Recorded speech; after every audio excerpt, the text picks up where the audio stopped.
Hello guys, good evening. Ayan po. Yan, 11 na 11 PM.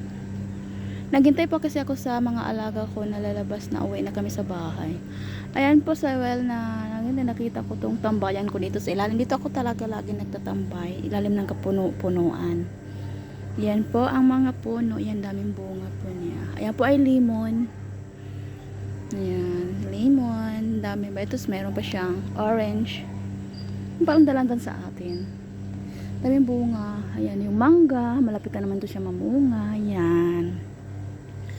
Ayan, ang ganda dito. Ay, gusto ko dito magpahinga dati. Dito ako nagtambay. Tapos may internet naman.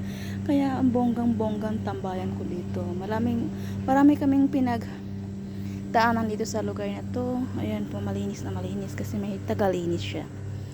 Wow, bongga. Kahit ganito ang garden, pero ang ganda-ganda. Sana magkaroon din ng garden na ganito. O, diba guys, ang ganda ng garden nila po. Yan.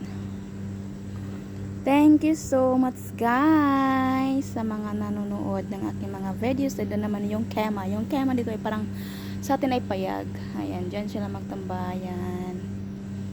Dyan. May aircon. Kahit saan dito may aircon talaga kasi mainit. Hindi pwedeng walang aircon guys. Ayan guys.